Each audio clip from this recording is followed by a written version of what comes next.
Bambini di Mestre e Marghera, accompagnati dagli insegnanti, sono entrati nell'ospedale di Mestre per incontrare i medici e scoprire cosa accade dentro queste stanze, conoscere gli organi del proprio corpo e le malattie che possono colpirli. L'iniziativa, organizzata dalla scuola in Ospedale dell'Angelo, vuole aiutare i bambini ad avvicinarsi all'ospedale senza timori. Non a caso è stata ribattezzata Più lo conosci e meno hai paura.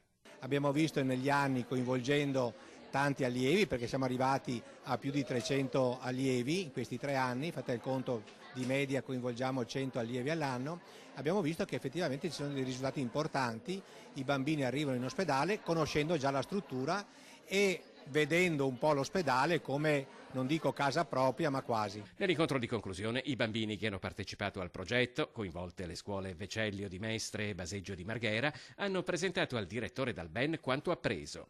La terza edizione è andata benissimo perché poi sono nate altre idee come quella del video, dei piccoli video fatti dai bambini e quindi l'insieme si è decisamente arricchito. I medici sono sempre più entusiasti, quindi abbiamo cambiato alcuni, spostato altri perché un po' tutti volevano entrare, quindi io mi ritengo molto felice. Il video è stato realizzato per mostrare che cosa accade ad un bambino in ospedale. Loro sono stati gli attori protagonisti, mentre regia e realizzazione sono il frutto del lavoro di alcuni operatori dell'ULSS 3. L'arrivo appunto in pronto soccorso in ospedale, l'intervento chirurgico, quindi l'affrontare una sala operatoria, l'affrontare il personale della sala operatoria che ovviamente ha la mascherina e i presidi di protezione che spesso impauriscono il bambino. Un'attività, quella del video, che alla fine si è rivelata piacevole e formativa per tutti. È stato molto divertente imparare anche il percorso, vedere come agiscono i medici, gli infermieri con i bambini.